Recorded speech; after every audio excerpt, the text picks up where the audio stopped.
There are spoilers immediately in this film. Please watch no further if you don't want to know what happens in the novel. Albert Camus' The Outsider, published in America as The Stranger, is usually introduced as a novel about alienation.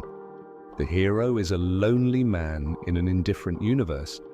It is described as existential dread under the boiling Algerian sun, and that is perfectly true. But that description misses the book's most unsettling idea. That is that Meursault is not condemned because he kills a man. He is condemned because he fails what we could call the acting audition we are all trying to pass. From the first page, he refuses to perform the emotions expected of him. His mother dies.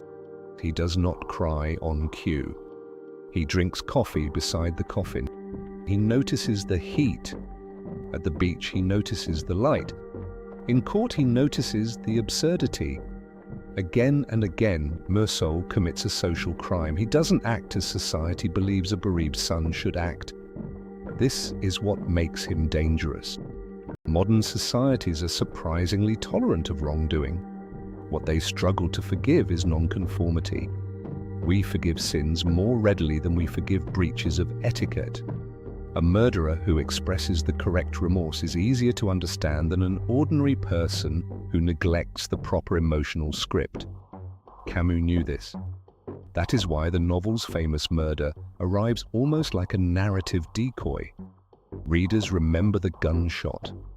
The courtroom remembers Meursault at the funeral.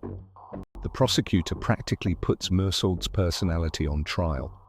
His failure to mourn becomes evidence. His honesty becomes suspicion. His emotional minimalism becomes monstrosity. In other words, the real question is not whether Meursault is guilty. It is whether his authenticity itself is socially acceptable.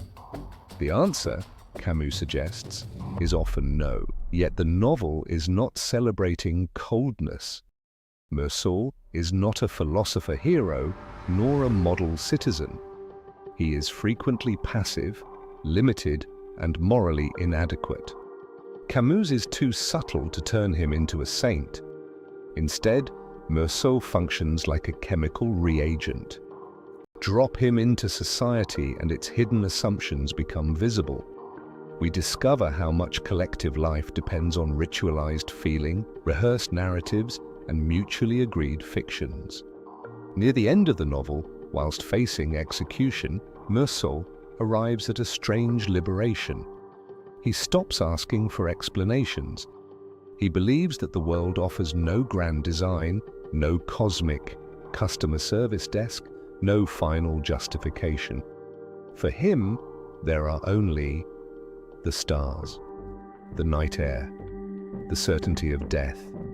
And yet, Camus claims paradoxically that this acceptance opens up the possibility of joy.